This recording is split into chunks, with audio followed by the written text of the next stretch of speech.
जा ऐसे बिठा दो सबको।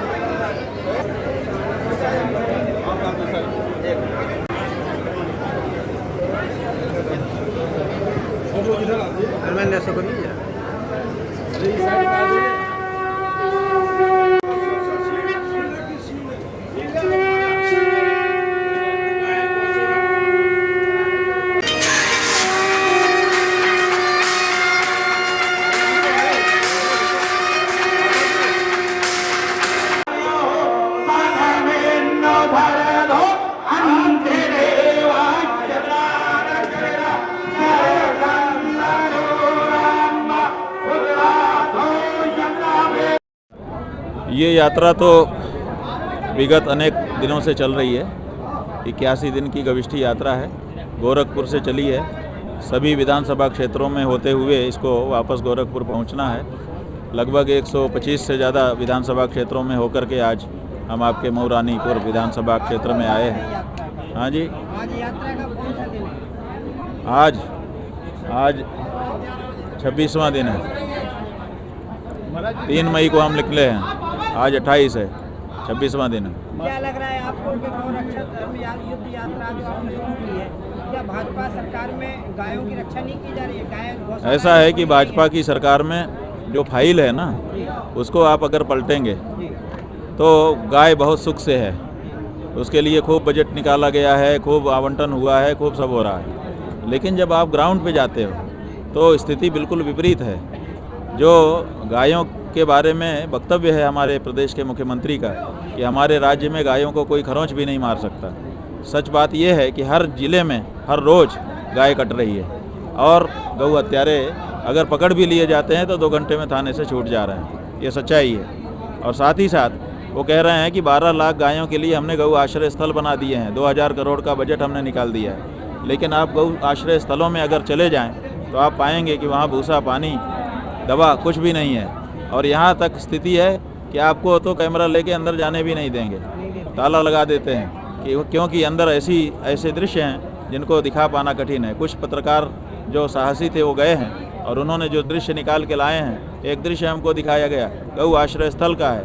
उस दृश्य में गाय जो है वो जी रही है और कुत्ते उसका मांस नोच करके खा रहे हैं। एक दूसरा दृश्य दिखाया कि गाय जो है वो कान हिला रही है और उसके कान के पास ही कौआ बैठा है और उसकी आंखें खोद खोद करके खा रहा है। आप समझिए ये कैसे दृश्य हैं। क्या ये गऊ आश्रय स्थल के दृश्य हो सकते हैं?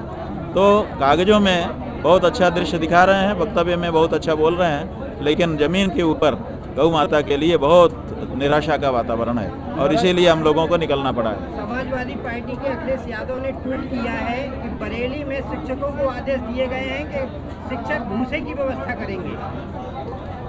अब जो भी आदेश दिया गया होगा ये तो हमारी जानकारी में नहीं, आप लोगों से ही हमको पता चल रहा है। लेकिन अब शिक्षक तो सब कुछ करता है, सरकार जो कह देती है शिक्षक को करना पड़ता है। पढ़ाने के सिवाय पढ़ाना जो काम जिसके लिए वो भर्ती हुआ था वो तो कर नहीं पाता पूरे साल, उससे तो कुछ ना कुछ काम सरकार कराती ही रहती है। तो अब भूसा इकट्ठा करेंगे बताइए।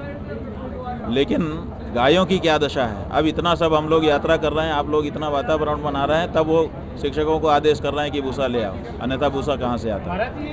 ये परिस्थिति। हाँ, ये प्रश्न है। हम लोगों ने भाई कई बार पूछा कि भाई आपको क्या झिझक है, जब मुसलमान तक कह रहा है कि गाय को राष्ट्रमाता घोषित कर लीजिए, अब क्या बचा? उसी की आड़ आप लोग लेते थे कि मुसलमान के कारण हम नहीं कर पा रहे हैं। अब तो वो भी खुल करके कह रहा है, तो वो तो कुछ बोलते नहीं है, कारण बताते नहीं है। लेकिन जो जानकार लोग हैं, विशेषज्ञ, वो कहते हैं कि ये बूचड़ खानों से लंबा चंदा लेते हैं, अब वो चंदा इनका मारा जाएगा, इसीलिए नहीं बोल पा रहे। ये सब उन्होंने किया, लेकिन उनके मंत्री तो काफिला बड़ा बड़ा लेकर निकल ही रहे हैं। आप लोगों ने सब दिखाई ही दिया, सब बातें बेनकाब हो चुकी हैं। स्वयं प्रधानमंत्री ने कहा कि विदेश मत जाइए और खुद ही घूमने लग गए।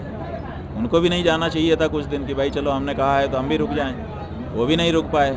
और इसी तरह से बाकी चीज़ों के बारे में आप जो है डीजल पेट्रोल की खपत किसने बढ़ाई?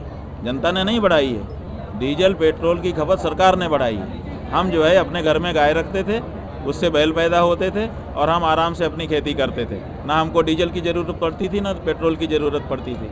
आपने हमारे गाय बैल कटवा दिए और हमको ट्रैक्टर हाथ में पकड़ा दिया अब हमको डीजल की और पेट्रोल की ज़रूरत पड़ रही है, हमको पंप सेट चलाने के लिए डीजल पेट्रोल की ज़रूरत पड़ रही है। अब कह रहे हैं कि डीजल पेट्रोल की खपत कम करो। अब कैसे कर दें हम, बताओ आप? आपने जो हमारे पास विकल्प था वो विकल्प से हमको हीन बना दिया। आप अगर डीजल पेट्रोल की खपत चाहते हो कि कम हो जाए, आज घोषणा करो कि गाय राष्ट्रमाता है और बैल राष्ट्रपुरुष है और वो अब हमारे यहाँ खेती करेगा। देखिए अभी दूसरे दिन से खपत बंद हो जाएगी, लेकिन वो तो आप कर नहीं रहे हो।